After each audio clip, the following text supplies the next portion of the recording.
Imagine a year where we watch the best parody of all time for old teen movies. But Zach, we did that a few months ago with Wet Hot American Summer. Yeah, it's the same year though. The year is 2001.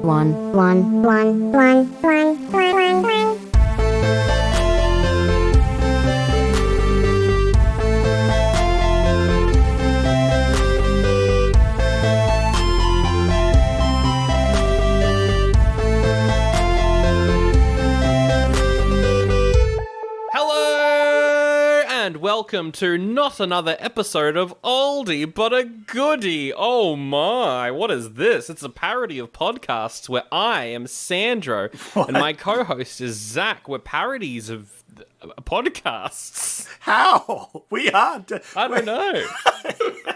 We're doing all the cliches, and that's the joke, apparently. I said hello, and that was the joke. Oh, I see. Yeah, all podcasters say hello. Exactly.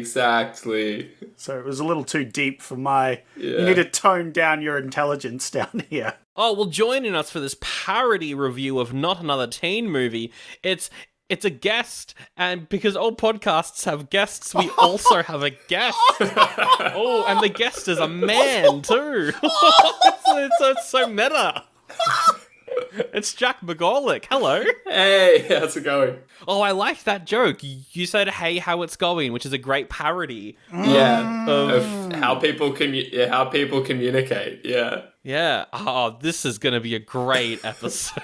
Man, this podcast is going way over my head. There's far too many layers, you know? This is the second last episode of the year, before we move on to doing proper movies. We're finishing up the year of 2001. That's a good way to put it, Sandro. I don't know what this was Whoa. that you made me watch. Zach, you chose Not Another Teen Movie. Now, we've done a lot of 2001 comedies this year.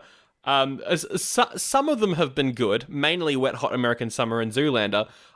So I'll go to you first. What did you think of this? Look, I wouldn't have purposely put Jack to watch this film, but I'm glad I did.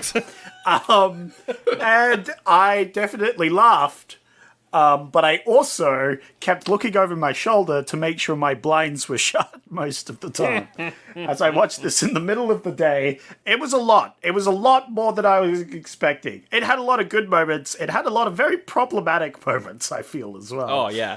Yeah. I don't like saying the term, oh, this couldn't bloody be made today, so I won't say that term now. Instead, I'll say that this has aged very badly. Yeah, that's a good way of putting it. I'm not sure I can do this with you guys anymore. After this movie. Whoa. Every minute, I made the decision again to keep watching it. I had to... Oh my god. Every minute, I wanted to jump ship. I watched this in my bed on my phone, and it would have been so easy for me. I got to the 45-minute mark, and I could not believe there was another 45 minutes.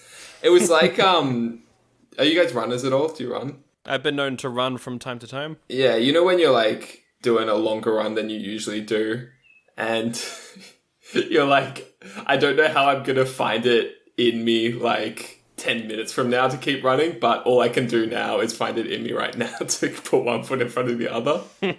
That was my experience of this movie from the first minute. So you liked it? Yeah, that's all I'm hearing is that you really enjoyed this. Yeah, I think this is pretty terrible for the most part, but there are a few jokes here and there that did get me. But that's always the case with these bad comedies, though. We've done a lot on this podcast, usually with Jacob and not Jack. Yeah. But we've done a lot. And the thing that we always find is, when you have a movie with as many jokes as this, some of them will land. And a few of them landed in this. I think the phrase throwing shit against the wall very much applies to this movie in every sense. It's constant. Yeah. It's even sign gag constant. There's signs in the background also offering up jokes. Yeah. But they didn't even stop to see what shit stuck. They just... Yeah, they kept powering on through. And then moved on. And I did like some of the things that they had background announcements in the school while our main character was talking. I can't remember. I think they were talking about they needed to bang and how it was impossible to bang someone in the school. And then meanwhile, in the background, there's like an announcement that the sex club, it will be on in like half an hour or something. And I was like, oh, that's very stupid. I think you guys had a deeper and richer experience of this film than I did not. I was pretty dissociated, to be honest. Yeah, look, I appreciated some of the things in this. The other ones, it was just like, yeah. Well, I mean, you picked this, Zach, being like, oh, it's going to be great to compare it to Wet Hot American Summer. Already, just straight from the bat, this is, like, bad, and that film's great. So, woof. I definitely think it was better, like, Wet Hot American Summer was better at, like, parodying other movies. Because this one, it was like, it literally, it was like, hey, we're parodying this trope. Do you know this trope? Hey, look at this trope we're parodying. Yeah. Whereas Wet Hot American Summer just did it, yeah. Which is not great. But I'm excited to delve deep into this movie. But before we do that, a couple quick things to talk about. Number one, it's the only thing to talk about, is our Patreon still exists. And if you really wanted that episode that we did on Friday the 13th, oh my, it's up right now and you can get it. You can get it. Wow. It's available. And also coming out next Wednesday, we review all 3 Pinocchio movies that came out in 2022. Why are we doing that? Why are we... It was your idea, Sandro, so the only person you can blame is yourself and me for continuously saying, yes, that's a great idea, we should do that. Did you say 3 Pinocchio movies came out in 2022? Yeah, we got the Guillermo del Toro one. We've got the Disney live-action one with Tom Hanks. And then we've got this weird German one that was dubbed over in English by Pauly Shore that we're gonna watch. Is Tom Hanks playing Geppetto? He is, yeah. Yeah. Because he definitely could have played like when he was younger, Pinocchio as well. Yeah, just do a recording like 20 years apart. Oh, do a Boyhood. It should have been like Boyhood. Yeah. Yeah. Like a Boyhood movie. Except this one wouldn't be bad like Boyhood. Oh, no. You didn't like Boyhood? Nah, it was fine. It was fine, actually. It was fine. It wasn't anything special, but I thought it was okay. It really didn't feel that special. No. It felt like it wanted to be, though. Anyway, other movies that came out this week in 2001, Zach, that you could have picked. These are the other films that you could have done. You got Iris, which was a biopic about the life of novelist Iris Murdoch. No relation, though I would understand if, as an Australian, you heard the word Murdoch and instantly did not want to pick the movie. That better be your excuse, Zach, because anything but not another teen movie would have been better for my spiritual health. You've got The Royal Tenenbaums, Wes Anderson's first Zach, film. you better have a good goddamn excuse. Look, at this point, I would like to apologize to my good friend Jack. I did not realize how much pain picking not a teen movie would have brought upon him. But yeah, well, this movie sounded alright. The Other Side of Heaven was another option, biopic about, I think, the Mormons during the 50s. And you also had Vanilla Sky, which is that Tom Cruise psychological thriller sci-fi thing that we'll probably do on Patreon, because I think there's like a bunch. It's kind of like Donnie Darko. There's a lot going on in that we could probably delve into. But you picked this instead. Not Another Teen Movie, which came out December 14th. This is directed by a guy called Joe Gallen, who was, surprisingly enough, one of the producers of Zoolander. Wow. Oh. That's interesting, but also fuck you, Joe. A little bit. Yeah, he is mostly known for directing short comedy skits for award shows, one of those being the first skit featuring the character of Zoolander. So, yeah, he partly created the character, I guess. He also has directed a lot of stand-up specials and Comedy Central roasts, which makes sense because they aren't funny, and either is this. Yeah, I kind of picked this movie just to see that one scene with Chris Evans standing there with whipped cream in places. because I've seen that on the internet many a time. And I'm like, where the fuck does that come from? What's the context? What is the context for that? Yeah, what is the context for this scene? Like, what the fuck, Chris Evans? Are you better for knowing it now, Zach? Are you any better for knowing the context now? You know the phrase, curiosity killed the cat, right? Well, I feel like Jack's gonna kill me soon, so we better get this podcast done soon.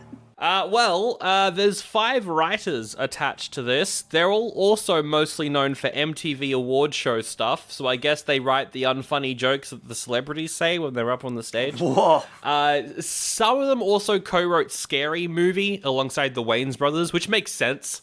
We're riding off the coattails of Scary Movie, this film. A couple of them, after the moderate success of Teen Movie, they went off to make Extreme Movie, which is just the same film, but Michael Cera's in it. It's literally the same movie as this. See, the thing is, I think if I'd seen this when it came out, I think I would have been 7. I think I would have liked it then. I think give yourself another 20 years and you'll go back around. there was quite a few people in the comments, the reviews that were like, this is a movie for like 40 people plus, you know. You just don't get it. You had to grow up with John Hughes movies to get this one. Yeah. Ooh. I've seen 16 Candles and it sucks. Woof. I haven't seen it. This film's got a pretty big cast, so we'll talk about a bunch of them, including Kyla Lead, who plays the main character, Janie. She's Lexi in Grey's Anatomy, but I know her as Alex Danvers in the Supergirl TV show. She's Kara's adoptive sister in that. I didn't know it was her until she took off the glasses, and I was like, oh wait, is that who I think it is? Wow. Wait, that moment actually did hit for you. It did, actually. Yeah. The beats of the movie actually hit when it's like, oh my god, it wasn't the shitty B-list actor this whole time. It was her. What is this? She's fine. She knows what the script tells her to. The same as Chris Evans as Jake Weiler. This is his first ever movie. Really? Yep, this is his first film. Wow. He's really good for this being his first film. I thought this was like his middle of career, right? You know? And this was just like one of those random outlier things. But no, he's like, because he takes it in his stride pretty well. He really tucked and rolled out of the carnage of another teen movie and into a successful and flourishing career. Amia Kirshner is in this as his sister, Catherine. The entire time I was like, I know her. Where is she from? Turns out it was from Star Trek Discovery. Jamie Presley is Priscilla, the popular girl. She's from My Name is Earl, popular TV show at the time. And then you've got like smaller roles, like Randy Quaid from Independence Day is the dad. Like H. John Benjamin, who's the voice of Archer, and Bob from Bob's Burgers. He was the can of vegetables in Wet Hot American Summer 2. He's just like some random guy in the football scene. Ah, there you go. Molly Ringwald, who's in The Breakfast Club, is the flight attendant at the end. Hated that. Hated that cameo. I hated it too. I hated that, and I hated her for it, personally. I didn't used to hate Molly Ringwald. You only hated it because she was stopping the film from ending. Yeah. Like, she was actively slowing the ending down, which is why you hated it. I bear a personal grudge against Molly Ringwald now. And should I see her in public, I would be quite rude. Oh, no. Publicly as well. They'd be like, why is this nobody snubbing Molly Ringwald? And I'd be able to tell them exactly why. We'll just carry a copy of this podcast on a USB stick to give it out to people who have a question. Have you got an hour and a half for us to lay out? Mr. T shows up in this for a bit. Melissa Joan Hart, who is Sabrina, the teenage witch at the time, she shows up to teach a guy how to do a slow clap. That guy who did a slow clap was like a popular comedian at the time too, who hasn't done anything recently. Paul Gleason from The Breakfast Club reprises his role from that movie. Oh, was that really him? That was him, yeah. That's so weird, because that was, I feel, the peak, like, this is trying to be a parody, but it's just the thing. Yeah. That's really bizarre that it was him. It's odd that they got him back, but it's especially when like the school is named the John Hughes School, so it's like, okay, we all know what you're doing. Yeah. We all know what this is. Thankfully, it seems like people agree that this isn't very good. This is 30% on Rotten Tomatoes, 55% audience score. The critics were like, this is for kids. And it's also not really a parody. But the real fans were like, this is for adults. Yeah. It's funny, the audience is very split. Either people, like, love it, or they hate it. And I can't imagine why. This cost $15 million. Jack, what do you think it made? I'll go to you first. What do you think this made in the box office? I remember the buzz around, like, parody films in the early 2000s. So I reckon it did okay. 60 million, double. 60, all right. How about you, Zach? Your name's rhyme. Fuck. I'm gonna go half of Jack's, just to spite this movie. Yeah, 30. 30 sounds about right for this sort of movie, although I could see it going either way. I could see it even doubling that. I could see it at, like, 120 if this did really well, but I'm thinking 30. Yeah, well, the thing is, this did come out in December, and what do people do in December? They usually don't go see movies. So this made $66.5 million, which is a profit. Oh! Yeah. It is a profit, but yeah, Jack getting the point on that one, even though it's not a competition. Yeah, 66 mil, but it made a lot more on home release too, because this was pretty popular. Out of all the parody films from the early 2000s, this was like one of the more popular ones. Yeah, and this really lives on the, like, 2000 comedy era that we've already talked about and I've already discussed to death, but I'm going to do it anyway. Oh, no. Thing of, like, sex is funny. But it is a little. Yeah. Well, that's it. But it was more funny then because they didn't have the internet. Yeah. Well, they did, but they had no idea how to use it. Yeah. They didn't. Not how it's meant to be used. Yeah. Exactly. The humor back then was, we like to be gross, and ha ha ha, hot women is a joke. That's funny. Yeah. But it was also hot. If I had known about this movie when I was 12, I would have accidentally watched it 3 times. Just to incidentally see some comedy boobs. It is that sort of film, yeah. It's the reason why, like, American Pie got popular, is because, oh my god, there's all this stuff in it. Was that had American Pie came out in like 99, yeah? Yeah, that was, the late 90s. Yeah, was that a joke with all the pies around Janie's house? A joke about American Pie? I think so, yeah. Well, the first post-credit sequence, because of course this movie's got multiple. Oh, really? I did not stick around. Yeah, no, he's like, oh, 1 pie. What about 2? We're gonna have a fun time. And then he like smushes them on his groin. Who was that? The dad. Yeah, I thought, yeah. They reference American Pie a few times, like in the taglines. Thank you for setting up that little segue there, Jack, because there's 3 taglines to this movie, and the first one is, they served you breakfast, they gave you pie, now we're gonna stuff your face. But those previous movies already stuffed it. That's the whole point. We've already been served. This is just an extra on top of the stuff we've already had, and they were better. That no one asked for. Yeah.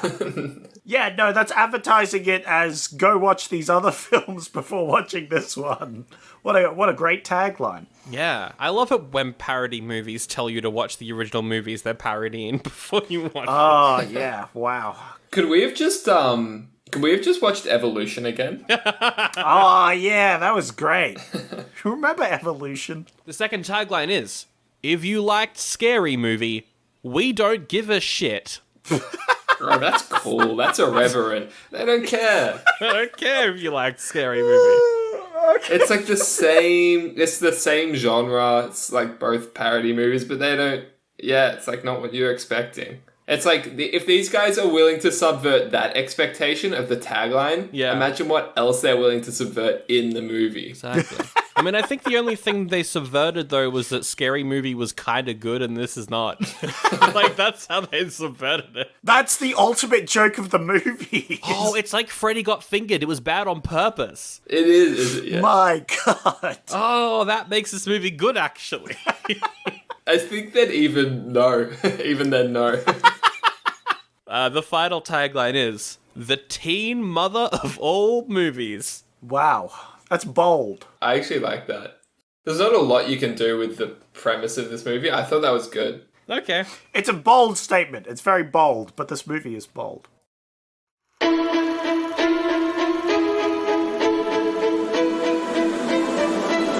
Mysterious invitation, an unknown host, 10 strangers trapped in a remote mountain lodge. I won't let anything get in the way of my having a good holiday. 1 dead. Are you sure? Of course I'm sure. Look at her.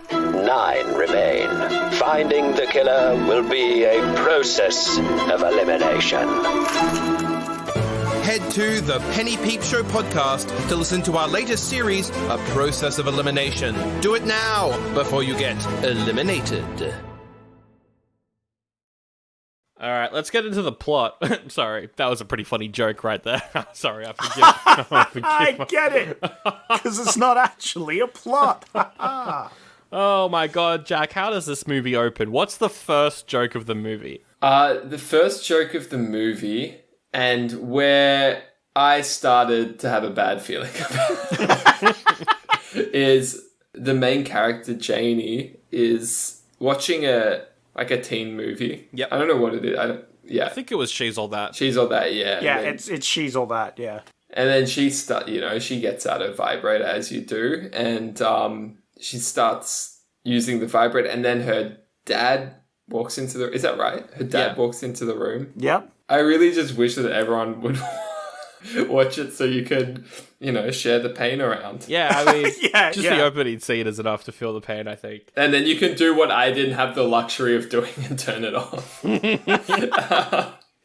her younger siblings, her priest comes in, her grandparents come in with a birthday cake because it's her birthday. Yeah. The dog comes in and starts chewing on the vibrator. Yep.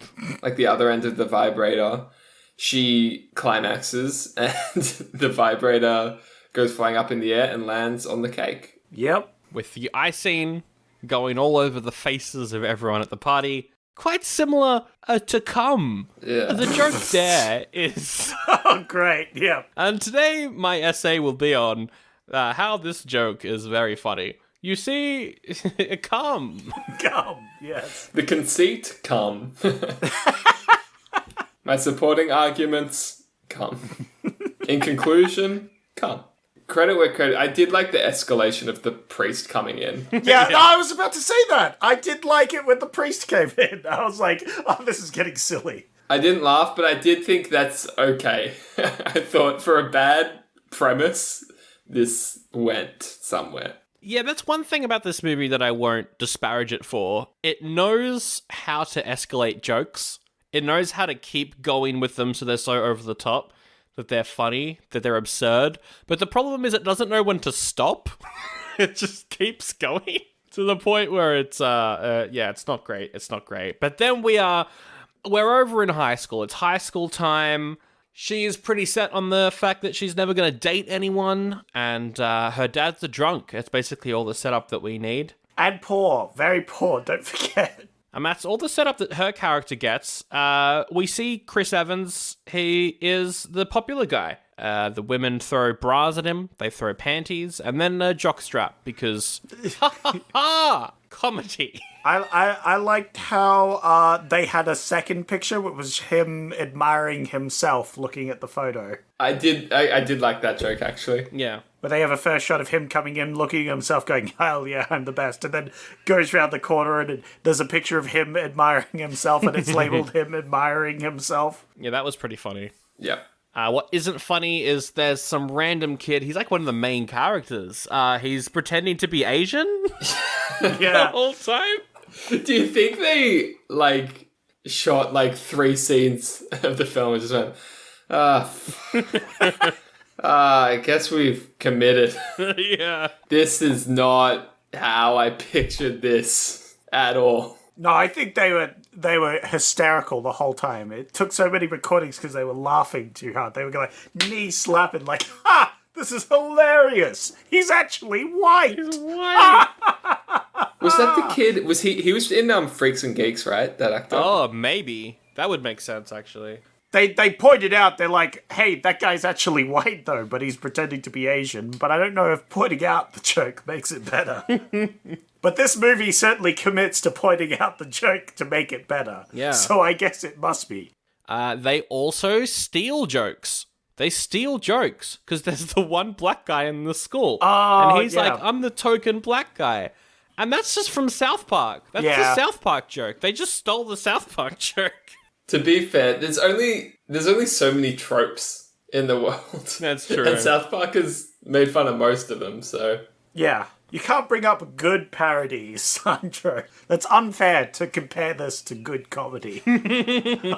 Unfair to the good comedy. What's her name? Her brother wants to lose his virginity to someone called Amanda. The joke is that every time she enters a room, it's slow motion. But everyone's aware that it's slow motion. My face was stony when I saw that. Yeah. I didn't even crack the suggestion of a smile. There's so many characters. I wrote down the note. Holy shit, there's so many characters being introduced. We're also introduced to Catherine. She likes to shit on people's chests. It's just great. Yep. Mm-hmm. Oh, and bang her brother, right? Yeah, what the fuck was that? I found it funny. It was funny. I enjoyed whenever, like, he was like, what the fuck? No. Like, that was kind of funny. But also, why is that in this movie? That's not a trope of rom-coms. That there's the sister who wants to commit incest. That's not a trope. Sandra, do you commit incest? I feel like you do. I don't know. I feel like maybe if it's right, you commit to incest, you know? True. I don't know where I was going with that. I don't know. I don't know if that makes sense. I found it weird. I don't know why that's in the movie. I'm very confused as to why that's in here. Because, like, even the porn stereotype of, like, incest wasn't a thing in 2001. So why, like, if you made that now, sure. They were ahead of the curve. They were prescient, man. They were like, around 2022, this is going to get, like, frighteningly relevant again. Well, that's the thing. I think this, like, the movie mixes in parody with just, like, absurdist humor. Yeah. And like, the whole thing was, it was just trying to go as hardballing as it possibly could. Yeah. To try and freak people out, you know? That was its whole thing. And so that was one of them. Oh, we get the scene where she's jamming out to Bikini Kill, painting what's got to be a gnarly painting, right? Like, the paint's going everywhere. She's so into it. She's got all these emotions. And then we see the painting, and it's like a stick person with a smiley face. I gotta say, I was unmoved by that moment, Sandra. Okay, all right. I was like an ascetic monk or something. What about the character of Areola? Explain the character of Areola. I forgot that was her name. God. Yeah, there was a character, an exchange student, and yeah, they were just topless, which, I don't know. This movie did so, like, that's the moment, yeah, if I had been, 11 or 12, the disc would have been scratched, but it did so little for me because I was so unimpressed with the movie up until that moment. I'm a 26-year-old man, I don't have time for this. Yeah. I liked how they made the subtitles a move so that they still show the rest. Yeah, the subtitles only appear for this one scene that she's in. I did appreciate during this film that a lot of characters just repeatedly show up again, which unfortunately was her whole joke. They didn't have much of a joke with her other than she just keeps appearing in places, but I did like that joke in general. They had one when she showed up at a party and some other naked girl was like, oh, she's wearing my outfit. Oh, right. Yeah. I guess that's a joke. I guess that's a funny joke. I don't know anymore. What is... 2001's ruined me. I don't know what comedy is anymore. Okay, so the actual plot of the movie is Chris Evans been broken up with, and so his friend's like, hey, I bet that if I pick out some ugly lady, you can turn her into a prom queen. That's my bet, is that you do that. You do that. We're going to go through all the ugly people here. A hunchback? Ugh, gross, yucky. No, not that person. Oh, conjoined twins. Ew, yucky. What? Ugh. Yeah. Ew. you continue with the disability jokes for about 4 minutes, and eventually they come across Janie, and the line is like, oh, she's got glasses and a ponytail. Oh, and paint on her overalls. Ugh. And that was kind of funny. It was. The problem was they kept harping on about that joke through the whole movie. Yeah. They keep bringing it up as their hallmark joke. Oh, like, this is a great observation. You liked that joke? Oh, fantastic, Jack. I'm glad you liked it, because I didn't at all. Zach, you're on thin ice as it stands.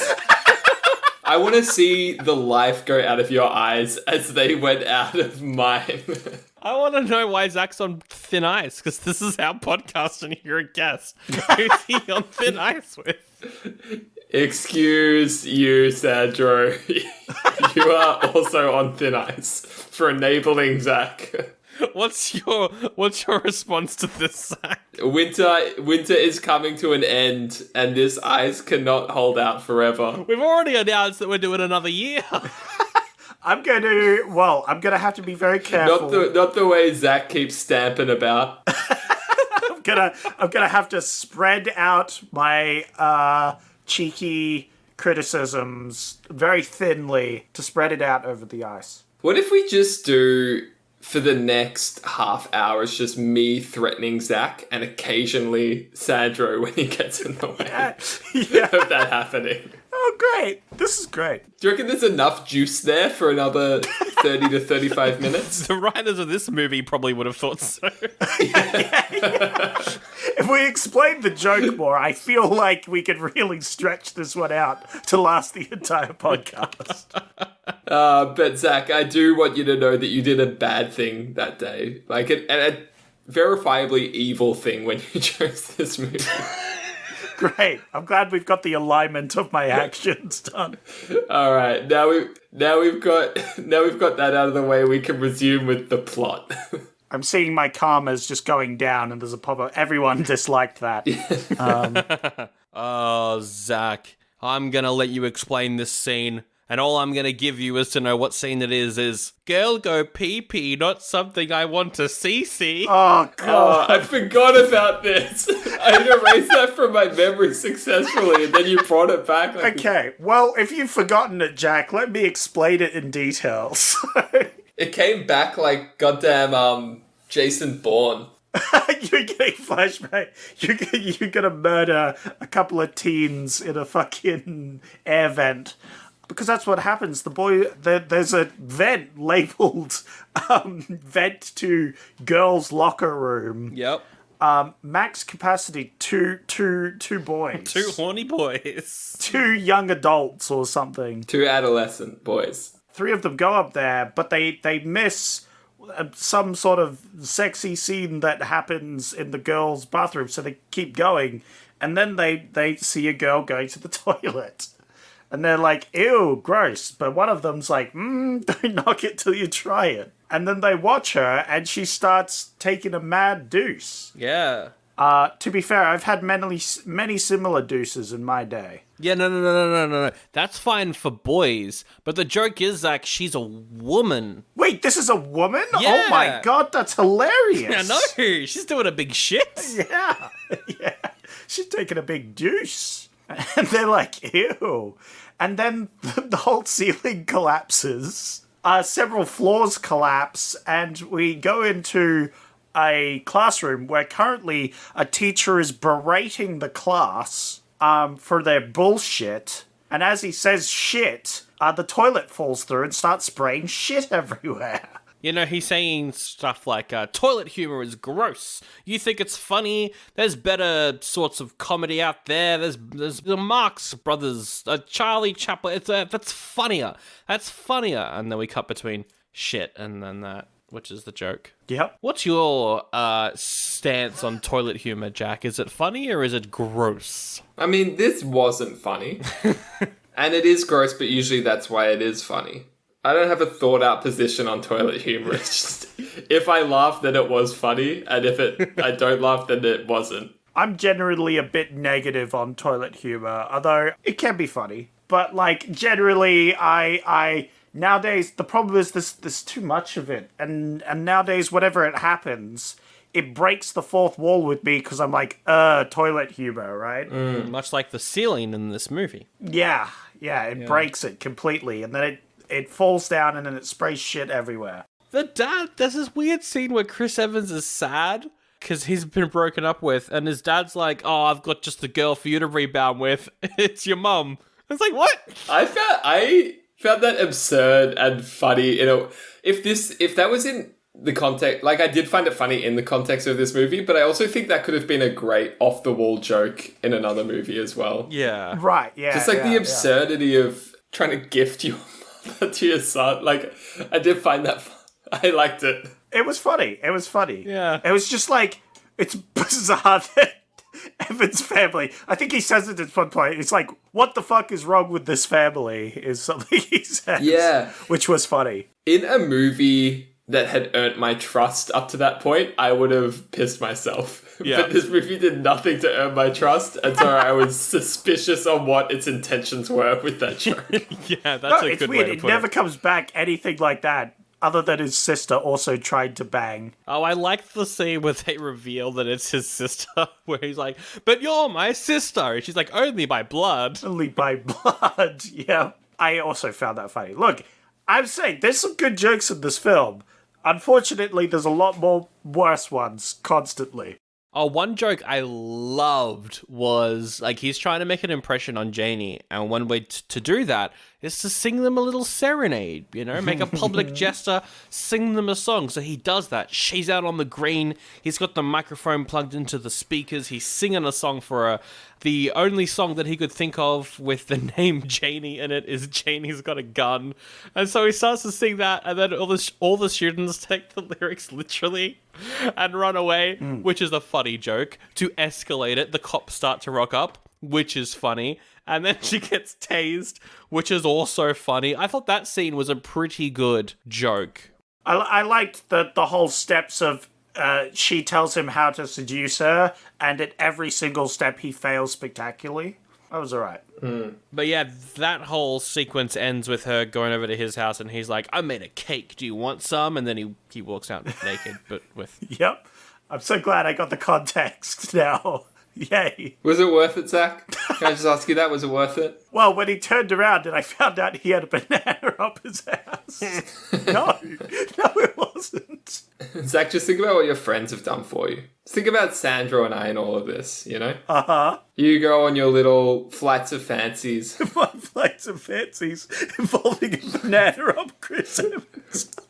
Now that's America's ass and banana. Banana ass. Banana ass. Janie gets a makeover, and it's the whole... She could have an actual makeover, but we're just going to take off her glasses, which we all know that cliche. Like, everyone knows that. That's not the movie being clever. That's the movie making the obvious joke. The joke was fine. It just was done so poorly. It was annoying because they kept harping on about it through the whole movie. Yeah. About this one joke that they thought was really good, so they should tell it over and over again. Zach, we get a reference to Bachelor Party. Oh, yeah. A movie where a donkey does cocaine. It's a film that we did with Jacob, That's a great movie. who we usually make watch bad movies. Yeah. Now we can see that Jacob can put up with the bad movies. Jack, Is that because, Jacob doesn't threaten to garrot Zach after Yeah. Good Lord, I've never had so many threats against my life and on the podcast. New record. Great. You stole something from me, Zach, that I will never get back. Yeah. Now you're going to take 90 minutes from mine. Yeah. I do like the idea of, so Jack's, you've just moved, right? I like the idea of, like, you've just settled into your new house. Oh, time to watch something on my phone. And it's this. It was literally one of the first things I did in my new abode. Now the rest of my lease there is just going to be a hangover from this fucking movie. Oh dear. I mean, to be fair, you came over for a movie night and we watched Swordfish to Chris and mine. That's true. That is true. A Bachelor Party reference. A pig smokes a joint. They pass around a joint between the twins that are stuck together, and then it passes to the concussion guy, and then they pass it to the pig. Catherine is making out with this elderly reporter who's pretending to be a student. Oh, God. Which was a running joke. That scene made me very uncomfortable. There was a lot of tongue. Yeah, disc would definitely have been scratched at that point. Yeah. And then Janie gets upset. She runs home. Jake follows her. We get her tragic backstory. She's like, my mum left to get my dad gin. It was raining. The roads were slippery. She died of cancer. I took on all her responsibilities. Cooking, cleaning, breastfeeding. We have the cheerleaders. Oh, no. Yep. They steal a cheer from another school. And they steal it in full, word for word, verbatim, including the name of the other school. Yes. The other school is prominently African American. Yeah, it's a reference to Bring It On. And these white cheerleaders sing that song. Yeah, they say the N-word. Yep. I think the version of the movie that I watched cut that. Oh. Oh, really? I watched it on YouTube. I don't remember that at all. And I remember them having the conversation afterwards, but I'm pretty sure that they cut it. Wow, I think Zach and I, we must have watched the uncut, unrated edition. There you go. Yeah. It's a dumb movie. This movie's kind of dumb, actually. And then the football game happens. So there was a flashback to the football game initially, which is where we see why Chris Evans is off the team, kind of. He's like a bench warmer. I did find this funny. Yeah, I enjoyed it a lot. It's like a pretty solid scene of like American football. He makes a pass to some kid who isn't confident at all in his skills. We're going to pass it to you and you're going to be here. And he's like, fuck no. I'm not even supposed to be here. I was sort of... Because I thought that it was that he was supposed to have like an intellectual disability. Probably. I think that's what was going on. Which is... So I was put offside by the joke to begin with because it did seem a little tasteless. But that being said, he makes the pass to the kid who doesn't want the ball, and then he gets tackled, and he gets tackled in half by two people. And I laughed so hard. I hated the joke, and then I laughed so hard. Okay. The gore is pretty solid. Yeah. There's you see his lungs, and a player comes by and steps on his liver. Oh, I'm glad that one of the jokes made you laugh that shit. Yeah, two of my favorite bit came just after this as well. My favorite bit in the whole movie, I think. Oh, okay. Oh, please do tell. After the game, Chris Evans' friend, who he made the bet with, whispers in Janie's ear, supposedly revealing that they made that deal together. Yeah. So the bit that made me laugh was that crash zoom. You know that effect they do where they pan in and zoom out at the same time, or vice versa? Yeah. That zoom got me. Me. Like nothing else in this movie got me. And then he said, I made the bet before I knew you. And then Janie says, what bet? And then the friend that he made the bet with said, I just said, I'm whispering in your ear to make it seem so that Chris Evans' character will reveal something. So that was a lot of rambling. No, I mean, that was a difficult scene to explain. Yeah. I liked during the football game the whole concussion joke where they have even on the scoreboard the countdown for how many concussions till this guy physically dies. I guess that was funny. I'm like, hey, that's relevant because American football hasn't changed. Yeah. It's still deadly as shit. I don't know. I laughed when it's the mysterious stranger walks up to give Chris Evans a talk and it's Mr. T and he was the janitor and I'm like, okay. I laughed when they played the A-Team theme. I was not expecting it. Just to finish that off, I was like, oh, that's the A-Team theme. There you go. But yeah, now that Janie's gone, we get a musical sequence, which I enjoyed. I liked the musical sequence. I thought it was pretty funny. Yeah, when the sister's like, tonight's the night I'm gonna finally fuck my brother. That was good. I like how the younger guys are at a cafe and they're like, we're gonna lose our virginity. And then the random guy is like, I just came in these French toasts. Yeah. I was like, what the fuck is this? What is any of this? That was the point, I think, where I gave up and I was like, this movie's terrible. I'm just gonna try and enjoy it. I like the idea of adding a musical scene in. It's very silly. I think that all of the jokes that were like trying to make a joke about tropes were bad. And then every joke that was just like the writers fucking around felt like it deserved a better movie to be in. Yeah, I would agree with that. Right, yeah. It's not a very good parody movie. It just should have been a movie that's stupid. Yeah. Yeah. But yeah, now it's the prom time. It's time to wrap up the whole movie. What's her name? Her brother gives the letter to Slow-Mo Girl, and she's like, I'm not gonna fuck you. What do you think I am? I'll give you a hand job, though. Yep. That's the end of his arc. That's the conclusion of the arc. It's a hand job. Won't see him again. Jack, of course, wins prom king. Oh, congratulations, Jack. I had no idea. Thank you. Good job, Jack. Thanks, Zach. You deserved it, I feel, for making it through this film. I mean, you guys endured the exact same thing, but I don't know. I feel like you've developed some weird tolerance. You guys have, like, calloused hearts from all the shitty movies you've watched. Absolutely. I'm an innocent in all of this. We're really throwing you in the deep end here. We cracked the ice and tossed you in. So yeah, the conjoined twins win the stupid Queen of whatever fuck it's called. Queen of the Proms. I couldn't remember. Jumped in then, but I was really enjoying you trying to figure out how to... I know, I was struggling. I'm like, what the fuck is the thing called? Queen of the Prom. And of course, she hasn't won, so she storms off. He gets stopped by the best friend character. Did we ever mention him? No, it's a joke on the cliche that there's the best friend guy. And he's madly in love, and he's like confessing it at every possible moment, and she's just ignoring him. Yeah. I did like when he was running through the traffic and then people in the car stopped as he was running across the road, just random strangers, and started yelling like, she doesn't like you like that. She's not into you, it'll never happen. I did laugh at that too. Yeah. And pretty good effects with just how absolutely destroyed he gets during this sequence. Yeah, he's practically a zombie by the end of it. Yeah. I like how he rocks up at the airport after Chris Evans has gone through and says the same thing as Chris Evans, and they're like, oh, we've heard that one.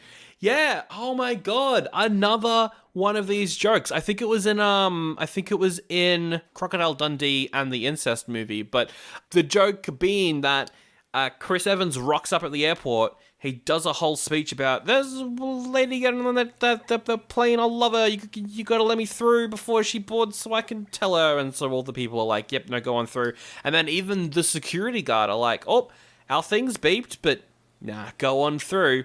I love that these jokes were made in 2001. It's just amazing to me that they didn't cut that, considering that this is after 9/11. Yeah. Like, wouldn't you cut that joke, maybe?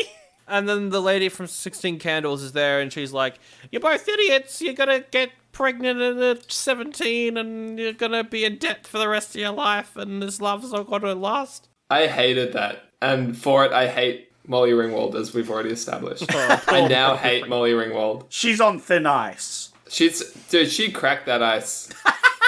The ice is gone. She thinned that ice, and then she cracked it all in one scene. Unbelievable. She added an extra 2 minutes to my 90 minutes of agony.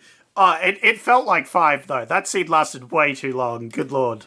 That's not another teen movie. The dad has a threesome with pies. Yep. Ha-ha! Because in American Pie, a guy fucks a pie. So this guy's he's gonna fuck 2 pies. This is getting a fat oldie.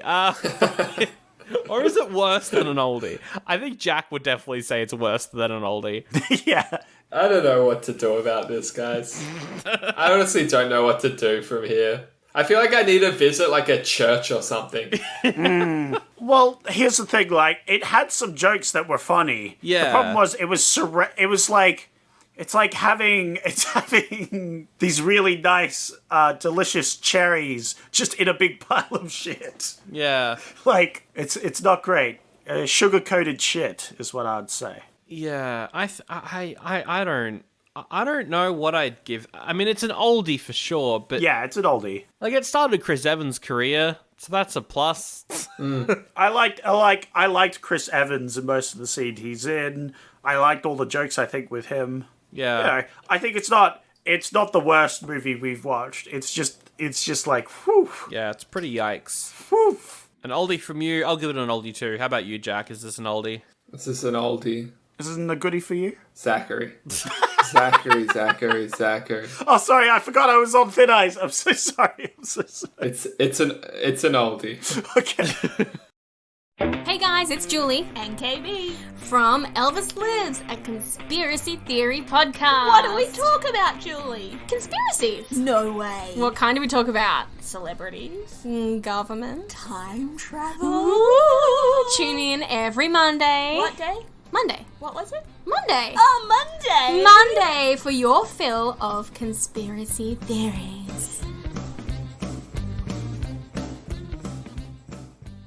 All right, let's come up with a sequel. I guess the sequel is it's a parody of the genre of whatever movie we managed to get, thanks to a random number generator. It's going to give me the number of an episode we've done. We've got to come up with a crossover of sorts between Not Another Teen Movie and the movie we did on that episode. Fuck. Yeah? Well, it's chosen episode number 56, which is from 1984. It's a movie called The North, which was about two siblings trying to cross the border from Mexico into America and the hard time that they have. So it's going to be, oh no, not another border crossing movie. Oh, fucking Christ. Okay, first off, that movie is probably one of the most serious and good movies we've watched. It was pretty good. I enjoyed it, yeah. That was a genuinely good movie about the struggles of crossing the border and everything, you know. I don't want to combine it with this movie, but I like the idea of just making a parody of that sort of thing. So what if you make that movie, but it's shit? It's purposefully terrible. It's just bad. Just put lots of shitty jokes in it. Oh, right. So it's like in the North, they had to like crawl through a sewer and there were rats and stuff. In the parody, they're crawling through these pipes. Oh, it's just a lot of shit. Like shit on them. Oh, it's pretty funny. Just, take the shittiness of Not Another Teen Movie and just kind of inject it. Like in one of, you know those like donut labs where you like inject different stuff into your donuts? Yeah. You ever been to one of those like artisanal donut makers? No, but that sounds amazing. You take like the essence of Not Another Teen Movie, Yep. which is utter garbage. Yeah. And then you take it to this other movie, this border crossing movie. Yeah. You kind of just stick that artisanal donut syringes into that movie and then you push down until the movie is now just bad. Yeah, it's just bad now. You've just made this movie bad. All right, I'm going to re-roll the number generator. Sorry, was that too much? Let's come up with another version. All right, episode 163. Okay. And Zach, you've got to come up with one joke that's a parody of this movie, okay? Okay, all right. 163 is the movie Recess, School's Out. Oh, right. Yeah. School's out. Oh, God. That's very family friendly, I guess. It just turned into South Park. It's a bunch of rude kids. Yeah. Oh, yeah. Because it's just a cartoon, but this movie at school. Yeah. I mean, that would work. All right. The rule of three is one more roll. What movie are we getting? Episode 133. Jack, how would you make RoboCop shit? I've never seen RoboCop for this question. Oh, wow. What? You could have forced me to watch it, Zach, but you kind of missed that boat, so... Yeah. Well, that was, you know... And I had that foresight.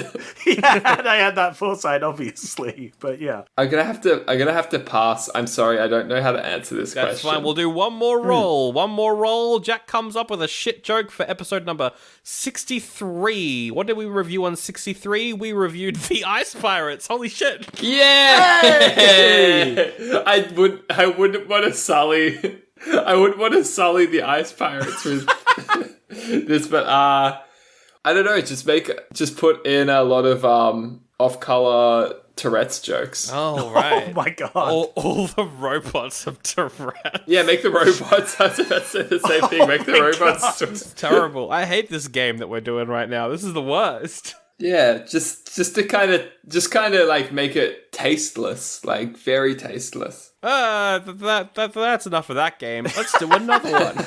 All right, it's time to finish us off with the raving reviews. It's the part of the show where I go to Rotten Tomatoes and I get the audience score from Rotten Tomatoes to let us know what people actually thought of this movie. Because as we all know, you can't get it from the critics because they're all corporate shills. Mm-hmm. Yep. I've gotten 5 of my favourite reviews and one of review that I have written. So there's a little bonus point at if the end you can guess which one I wrote.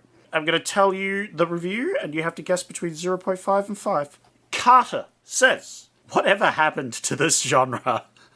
Oh, that's the whole review. That's the whole review. The genre of parodies or the genre of teen rom-coms? So Sandro, I want you to show Jack how it's done. What do you think they rated this? I think they rated this a solid... If they're saying what happened to the genre, they're probably a fan of the genre to begin with. Whatever genre it just happens to be. So I'll say this is probably a 3.5 review.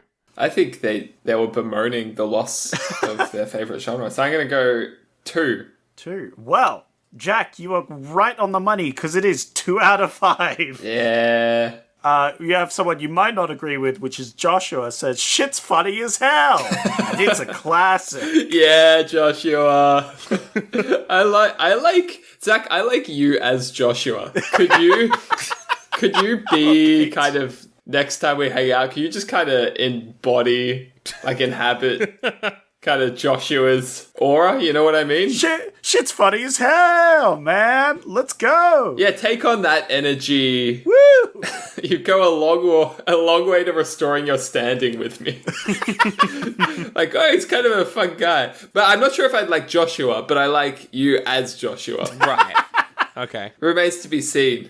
Yeah. Joshua guy. Hey, man, shit's funny as hell. I reserve judgment till I find out how many stars he gave it for real. Oh, well, he says it's funny as hell, and it's a classic. Yeah. So, Jack, you've got to start this one off. What do you think they rated it? I'm going to say 4.5 stars. Why not the full 5 stars? Because I think from what I got from Joshua, even he knows a bit better than that.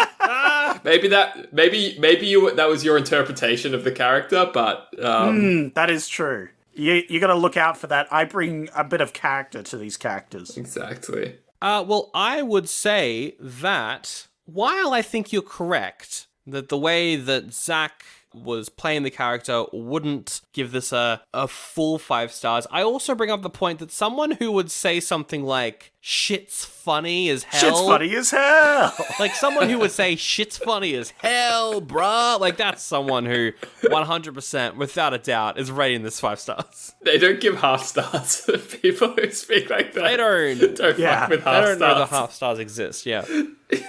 It is 5 out of 5. You unfortunately, Jack, you're reading far too much nuance into Joshua's shit's funny as hell, and it's a classic. I just thought that you maybe you brought the nuance, Zach.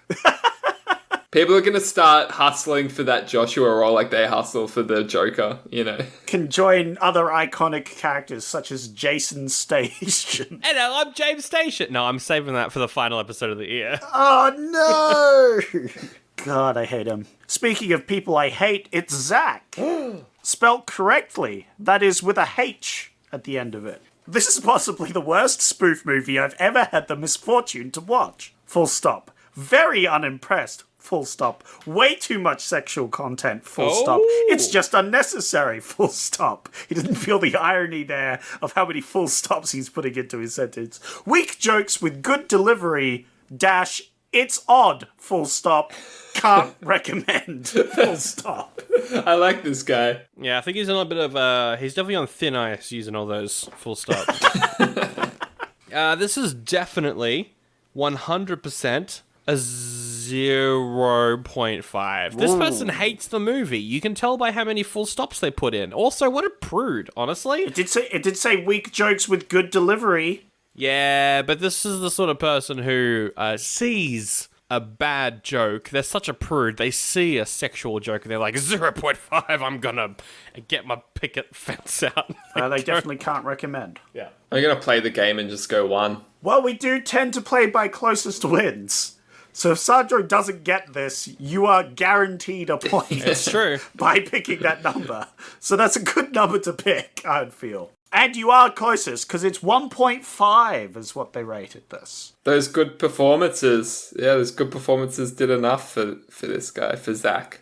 Shannon says, finally, a movie that appeals to my wholesome Christian Evans values. That's a pun.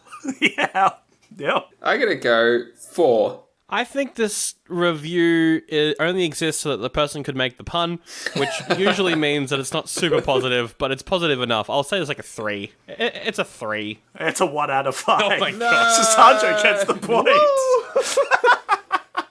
We have Tuba, who says, managed to sum up all the typical high school movies and keep it funny throughout. They didn't, though. Yeah. Yeah. That review's wrong. But if someone's saying that unironically, then this has definitely got to be a 4-star review. That's what you would think. Jack, what do you think? Playing the game, going 3. 3? Well, you played the game correctly, because it's 2 out of 5. Oh my god. Yeah.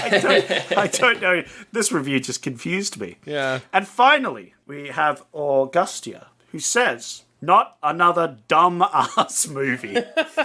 Not another dumbass movie. What do you think, Jack? Can you give 0? No, 0.5 is the lowest you can go. Okay, I'm gonna go 1. Ooh, why not the 0.5, Jack? Because I want to go 1. If Sandra wants to go down, he can take it. He can take 0.5. You know what? I'm gonna go for a 1.5. Ooh, very bold. I know. Bold. Definitely the wrong choice because it was 0.5. No! You had the shot there. You had the shot, Sergio. And you didn't take it like a coward. Shame. Oh well. Shame. Just like you missed your opportunity to grab that point, I missed the opportunity to save my friendship with Jack. All right. Well, we're going to guess which one Zach came up with. I don't know. I think I got a pretty good idea.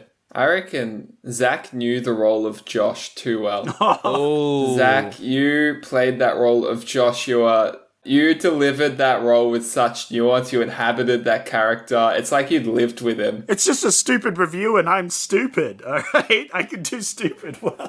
I didn't feel that with any of the other reviewers, so I'm going 100% double or nothing. All in on you with Joshua. And you know what? I'm also going all in with my 2 points. Oh, yeah? And I'm going to say that yours was that one about Christian... whatever the fuck his name is. Christian Evans. His name is Chris Evans, but they wrote Christian Evans. I'm going to say that one's you. I'm putting all my money on that one. Yeah, that actually probably does make sense now that you say that, Sandra. Well, why does that make sense, Jack? Please explain. It sounds like a very Zach thing to have written. On reflection. On reflection. Would you like to change your answer, Jack? No, I've already gone double or nothing, all in. Luckily, we don't do double or nothing because it was Shannon. Shannon, and that was my review. This was definitely a wholesome Christian Evans movie. There we go. Well, because we don't do all in, Jack still technically wins. Hey! It is correct. I don't play by those rules. I play by my rules, and there's no betting on this show. Now, Jack McGorlick, famously not on social media, so I refuse. You're not really able to plug anything, but if you could tell our listeners to go and do something, instead of checking out your socials, tell them to go and do something, whatever you want. Check out Ukiyo Melbourne if you're in Melbourne, and if you're not, check out Ukiyo Melbourne anyway, because they sometimes do online stuff, which is a small business I used to work for, and still do very good stuff. Excellent. And if you like this show, well, we are on everything at Oldie But a Goodie Pod on all the things. If you give us a sneaky little review on iTunes or Spotify, we'll give you a shout out too. You can email us at oldiebuddygoodypod@gmail.com. We got the Patreon, patreon.com/oldiebuddygoodypod for bonus episodes. That Friday the 13th episode is out. Zach, we're doing all of them, all 12 plus Friday the 13th movies over the course of like 2 years or whatever. Whew. I was scared at first, but now I've watched this movie, so I'm not so scared anymore. Can't be worse than this, right? But yes, the links to everything is in the episode description. And now, here it is. I'm going to make the choice of the final episode of the year, Zach. Oh my goodness, this is a very important choice, so you have to choose very carefully, because you kind of set the tone for the end and the start of next year. I know, I do. So I've got to choose very carefully. I've got to be thinking about everything that we've done up until this point in the year 2001.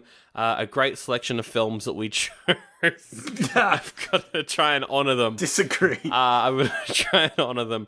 Now, there's a lot of options because we are taking the final week of the year off. So we've combined the movies that came out over Christmas and the holiday season with the movies that came out next week as well. So it's kind of 2 weeks worth of options here. Yeah, there's a lot of options, so I'm just going to quickly go through them. I'll read it out. Ali. Will Smith plays Muhammad Ali. No, I probably won't watch that. All right. Although we all know the Will Smith can throw a bit of a punch. Oh, yeah, because he assaulted a guy on stage. A Beautiful Mind. It's an award-winning biopic. Oh, yeah. I think Jack's seen that, right? I haven't seen that. Oh, okay. You just strike me as someone who has seen A Beautiful What's that mean? I strike you as someone who would pretend I've seen it. The Business of Strangers, which is a drama thriller about revenge. Ooh, I'm sick of revenge. Yeah, break the cycle, Sandro. Break the cycle. We can break the cycle of hate right here, Jack. No need for revenge. I'm still a little bit sold on revenge at this point, Zach. Sorry. Okay, yeah. Charlotte Gray, Kate Blanche is a World War II movie. And going on theme by this, the movies we've picked this year, we're not going to pick it because it's a World War movie. Those have gone well for us so far. Yeah. Gosford Park, a dark satire about family secrets. Oh, I like a satire, though. How High? Stoner comedy starring rappers. Yay! We know that films starring famous rappers can only be good. Am I right, son? The one that we did do this year was kind of decent, though, so I don't know what... It was pretty funny. That one was more funny than this movie.